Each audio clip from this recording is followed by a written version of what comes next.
आपके यहाँ पे है मादा युग्मकोद्भिद की संरचना एवं परिवर्तन।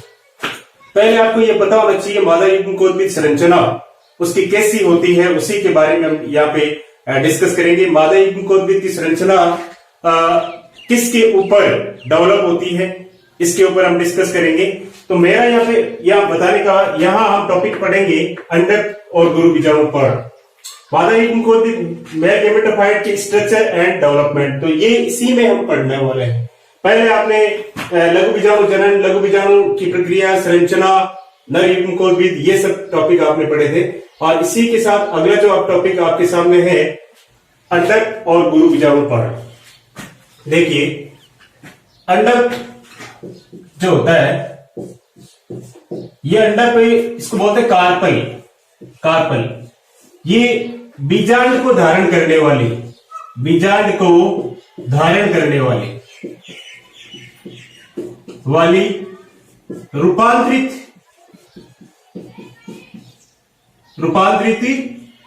पर्णनुमा संरचना है। रूपांतरित पर्ण संरचना है, इसे हम क्या कहते हैं, अंडक कहते हैं। देखो याद रखना, इसका मीनिंग है बीजाणु को धारण करने वाली रूपांतरित पर्णनुमा संरचना। इसी गुरु बीजाणु पर्ण मेगास्पोरोफिल रूपांतरित पर्ण है ना, इसलिए इसको हम क्या कहते हैं, गुरु बीजाणु पर्ण। गुरु बीजाणु पर्ण बोलते हैं इसको, मेगास्पोरोफिल्स। और इसमें देखिए आप, ये जो अंडक होते हैं बीजाणु को धारण करते हैं। तो हमारे जो टॉपिक, मेन जो इंपॉर्टेंट टॉपिक है, मादा युग्मकोद्भिद जायांग वाली संरचना है। जायांग, ये कौन सी संरचना है, जायांग, गायनोसियम जिसे बोलते हैं। और जायांग में बहुत सारे अंडक पाए जाते हैं। अंडक भी बीजाणु को धारण करने वाली रूपांतरित पर्णनुमा संरचना, जिसे हम क्या कहते हैं, गुरु बीजाणु पर्ण। तो यहाँ पे आपके सामने तीन टाइप के क्वेश्चन बन जाते हैं। देखो, एक तो गुरु बीजाणु पर्ण किसे कहते हैं, जो रूपांतरित पर्णनुमा संरचना होती है, जो बीजाणु को धारण करती है, उसे हम क्या कहते हैं, गुरु बीजाणु पर्ण। इसे ही हम क्या कहते हैं, अंडक कहते हैं। और बीजांड की जो संरचना है, मेन इंपॉर्टेंट हमारा जो टॉपिक है, प्रारूपिक एक बीजांड, प्रारूपिक बीजांड की संरचना, ये बीजांड है। मेन इंपॉर्टेंट हमारा ये जो टॉपिक है, इसी से कई बार रिलेटेड क्वेश्चन आते हैं। इसमें आप देखें कि ये जो प्रारूपिक बीजांड की संरचना किस प्रकार की होती है, एंजियोस्पर्म पादपों में, आरपीजी पादपों में, पुष्पीय पादपों के अंदर। और ये जो गुरु बीजाणु पर्ण है, इसी में देखो अंडक के अंदर भी हम देखते हैं, अंडाशय के अंदर बहुत सारे अंडक पाए जाते हैं। और ये अंडक आपस में अगर संयुक्त है, आपस में अंडक जैसे संयुक्त है, तो उसे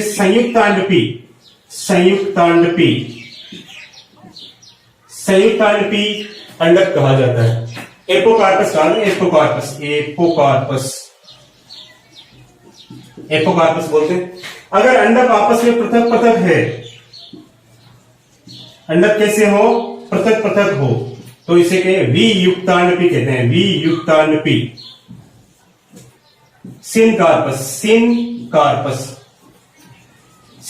बोलते हैं। देखिए, उसके बाद में आप देखें, अंडक के मुख्यतः 3 भाग होते हैं। कितने भाग होते हैं, 3 भाग। अंडक की कितने भाग होते हैं, 3 भाग। सबसे ऊपर वाले पार्ट को कहते हैं स्टिग्मा या वर्तिकाग्र। दूसरा जो पार्ट होता है इसका, वर्तिका। और तीसरा जो भाग होता है अंडाशय, आधारी भाग है, फूला हुआ भाग है, ओवरी बोलते हैं इसको। Stigma, style and ovary, 3 part होते हैं। ये जायांग के 3 भाग है। अंडक का ही इंपॉर्टेंट जो पार्ट है, अंडक के भी 3 भाग है, वर्तिकाग्र, वर्तिका, ओवरी, अंडाशय। तो ये सबसे इंपॉर्टेंट 3 पार्ट है। अंडाशय जो होता है, अनेक छोटी छोटी बीजांड को धारण करता है। अंडाशय अनेक छोटे छोटे बीजांडों को धारण करता है। तो बीजांड की आप प्रारूपिक संरचना हम यहाँ पे इस साइड में देख सकते हैं। ये आपके सामने है बीजांड की प्रारूपिक संरचना। देखिए, इसी के ऊपर हम डिस्कस करते हैं बीजांड की जो प्रारूपिक संरचना है। इस बहुत इंपॉर्टेंट क्वेश्चन, कई बार इससे रिलेटेड क्वेश्चन पूछे जाते हैं नीट के अंदर। तो विशेषकर इसी चैप्टर से तीन इंपॉर्टेंट क्वेश्चन बन जाते हैं, तीन बड़े बड़े इंपॉर्टेंट क्वेश्चन बन जाते हैं आपके। मादा यूनिकोड से भी बन सकते हैं, नर यूनिकोड से भी बनते हैं, और बीजांड के जो टाइप्स है उनमें भी बन जाते हैं। तो एक प्रारूपिक बीजांड आवर्ती जीवात्मों में किस प्रकार से पाया जाता है? हम आवर्ती जीवात्म यानी एंजियोस्पर्म की जो फैमिलीज है उसके 82% फैमिलीज के अंदर इस टाइप का बीजांड पाया जाता है। 82% आवर्ती जीवात्मों के कुलों में इस प्रकार का प्रारूपिक बीजांड पाया जाता है। इसे हम प्रतीप बीजांड कहते हैं। ये बीजांड में से देखा जाए तो इसके टाइप्स हम पढ़ेंगे 6 प्रकार के होते हैं।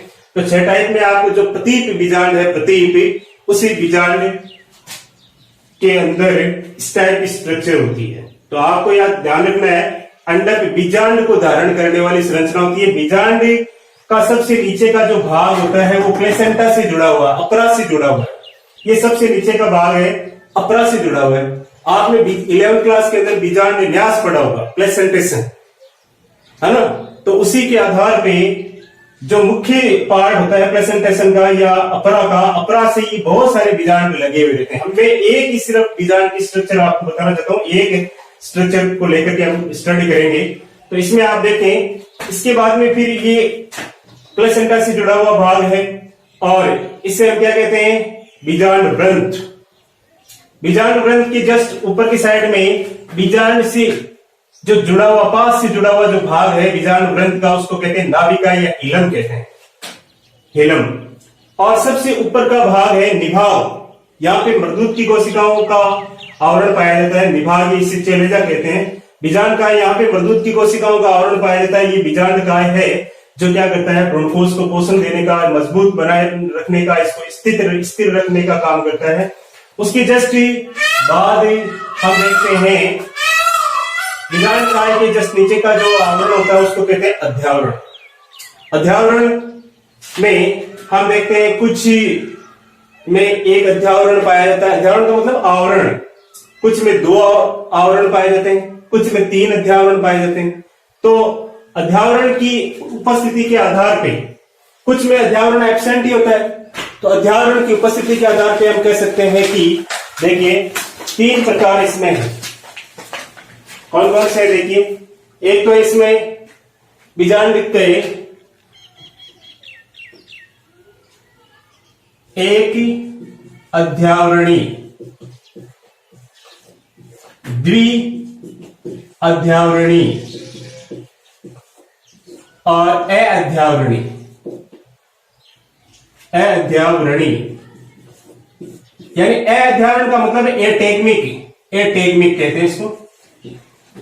एटेग्मिक का मीनिंग क्या होता है? अध्यावरण एब्सेंट है, एब्सेंट यानी अनुपस्थित है। द्विअध्यावरण का मतलब है 2 अध्यावरण। कितने हैं इसमें? 2। एक अध्यावरण इसमें कितना होना चाहिए? 1। तो अगर बीजांड काय के जस्ट नीचे की वाली जो संरचना है, अध्यावरण अगर 1 प्रेजेंट है तो 1 अध्यावरणी, 2 है तो द्विअध्यावरणी, और 3 है तो 3 एब्सेंट है तो अध्यावरणी। एटेग्मिक, बायोटेग्मिक, यूनिटेग्मिक, इसको कहते हैं बायोटेग्मिक, बायोटेग्मिक, और इसको कहते हैं यूनिटेग्मिक। तो अध्यावरण की उपस्थिति के आधार पे हम 3 इसके टाइप्स बता सकते हैं, एक अध्यावरणी, द्विअध्यावरणी और अध्यावरणी। एब्सेंट होता है अध्यावरणी वाले पार्ट में। उसके बाद में फिर आता है बीजांड द्वार। बीजांड द्वार ये जस्ट नीचे का छेदनुमा जो संरचना इसके अंदर पाई जाती है, जो भ्रूणकोश के जस्ट पास में लगा हुआ पार्ट है। और अब इसके अंदर की साइड में ये जो पार्ट है इसको क्या कहते हैं? बीजांड काय। ये बीजांड काय जो क्या करता है, इसके अंदर की साइड के अंदर भ्रूणकोश संचित रहता है। ये एक मृदुत की कोशिकाओं का उत्तकीय समूह है और इसके अंदर भ्रूणकोश पाया जाता है। उसके बाद में फिर बीजांड द्वार हो गया, भ्रूणकोश हो गया, अध्यावरण हो गया। अब इसके पास आप अगर प्रारूपिक बीजांड के अंदर भ्रूणकोश की संरचना देखें तो इसमें हम देखते हैं कि सहायक कोशिका सबसे नीचे की साइड में, जो एक अंड कोशिका के पास 2 कोशिकाएं स्थित है। भ्रूणकोश हमेशा ध्यान रखना 7 कोशिकीय, 7 कोशिकीय 8 केंद्र की संरचना है। 8 केंद्र की संरचना, 7 कोशिकी और 8 केंद्र की संरचना है। तो प्रारूपिक बीजांड के अंदर मित्रों हम देखते हैं सबसे ऊपर का भाग आपने निभाग पढ़ा, उसके बाद में जस्ट नीचे की साइड में बीजांड काय पढ़ा, फिर अध्यावरण पढ़ा, अध्यावरण बाह्य अध्यावरण, द्वि अध्यावरणीय होते हैं, अध्यावरणीय होते हैं, एक अध्यावरण होते हैं। तो इसका मतलब बाह्य और आंतरिक दो प्रकार के अध्यावरण इसमें आपने पढ़ लिए, बीजांड द्वार पढ़ लिया।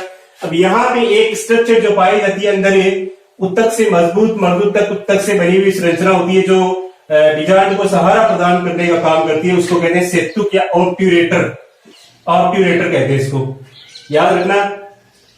उसी के साथ अंदर की साइड में ब्रोंकोस है, तो ब्रोंकोस कैसी संरचना है, 7 कोशिकी और 8 केंद्र की संरचना। आप ये देखें 7 इसमें कोशिकाएं होती है और 8 केंद्रक पाए जाते हैं। बीचों बीच मध्य में 2 डिप्लॉयड द्विगुणित संरचना पाई जाती है जिसे द्वितीयक केंद्रक कहते हैं। द्वितीयक केंद्र की जस्ट नीचे की साइड में 3 कोशिकाएं आपको दिखाई देगी, जिसमें एक तो कोशिका है एक सेल, अंड कोशिका 2 है इसमें सहायक कोशिका। इन सहायक कोशिकाओं के जस्ट नीचे की साइड में प्रति व्यासांत नहीं सॉरी इसके जस्ट विपरीत दिशा के अंदर प्रति व्यासांत कोशिकाएं पाई जाती है, एंटीपोडल सेल।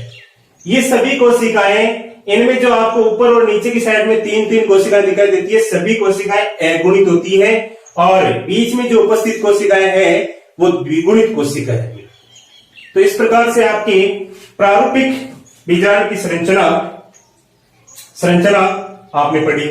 प्रारूपिक बीजांड में जो देखते हैं सबसे इंपॉर्टेंट क्वेश्चन ये बनता है कि जो द्वितीयक केंद्रक होता है वो कैसा होता है, द्विगुणित होता है या फिर अगुणित होता है, इसका ये क्वेश्चन बन जाता है। सामान्यतः ये जनरली क्या होता है, द्विगुणित। और दूसरा क्वेश्चन ये इसमें बनता है प्रति व्यासांत कोशिकाओं की संख्या कितनी होती है, 3। प्रति व्यासांत कोशिकाओं की प्लॉयडी लेवल कैसा होता है, इसका अगुणित होते हैं या द्विगुणित होते हैं, तो अगुणित होते हैं। उसके नीचे की साइड में अंड कोशिका के पास कितनी सहायक कोशिकाएं पाई जाती है, 2 सहायक कोशिकाएं इसमें पाई जाती है। तो आप ये ब्रोंकोस की भी स्ट्रक्चर यहाँ पे इसमें देख सकते हैं, और ब्रोंकोस की 7 कोशिकी और 8 केंद्रक वाली संरचना होती है। इसमें आगे का जो वीडियो में अगली क्लास में जस्ट बनाऊंगा। जय हिंद, जय भारत।